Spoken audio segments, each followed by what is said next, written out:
spread of the virus around the world.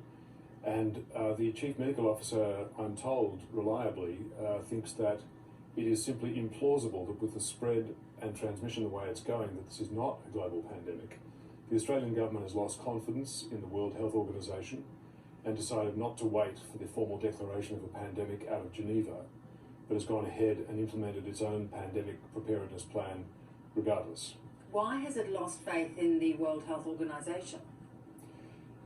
You'll remember earlier, some weeks ago, when the World Health Organization was saying there was no need to ban travel or to prevent movements of people from and out of or through China, and the Australian government and the US government did so regardless. The judgment then and the judgment now is the same. That is that the World Health Organization is under tremendous pressure from Beijing and is having its judgments skewed by the pressure that they're under from China and the reliance that they have on the Chinese government for information and cooperation. Do they have reliance on the Chinese government financially? Yes, the Chinese government is one of the biggest contributors to the World Health Organization, and they're using their political power to affect its pronouncements according to Canberra. Now, it's not the first time that a great power has pressured a UN agency to bend to its will.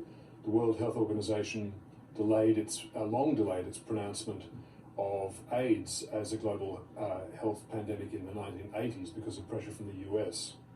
But Australia, of course, is on UN committees where they would be at least listening to part of the conversation going on. Well, there are Australians who are involved heavily and centrally at the World Health Organization. And you also have to imagine that all the countries involved with the World Health Organization and with emergency preparedness are all talking to each other as well. So there's a lot of comparing of notes and crosstalk going on. Everybody's talking about this as the biggest story in the world. Well, in many ways, coronavirus does share some of the characteristics of influenza and other viruses that circulate each year. However, this particular virus is very new, so we're all immunologically naive to it. And it is also a little bit more deadly than influenza. And therefore it should be taken seriously. But I guess it's also a reminder that preventing influenza as well is important through things like vaccination. So do you think as a whole we're being too alarmist in our reactions to the virus? The reactions that we're seeing at the moment, people buying a lot of goods off the shelves in supermarkets in Australia right now, stock market, big dips in the stock market, people expressing a lot of concern. All of those reactions are understandable. Some of them are based on actual issues such as restrictions on trade and travel and the economic consequences of that. So we're seeing reactions that are understandable, but it's important that people remain measured, remain alert and aware, and focus on what they can do to reduce the risk of infection of themselves, their families, and people around them. So if we do take this calm approach, what are the best things that we can do? They're very simple measures. Practicing good hand hygiene.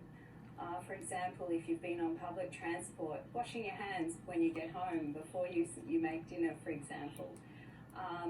If you're around someone who's sick, making sure that you're keeping away from them, or if you have to be close to them, wearing a mask. Measures like social distancing, so that if we are sick ourselves, that we are staying away from people, we're staying home, making sure that we're not infecting other people.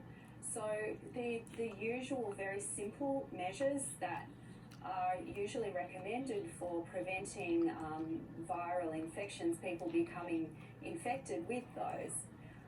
It's just that because this is novel and because there is uncertainty around this new disease, that it is creating some understandable anxiety.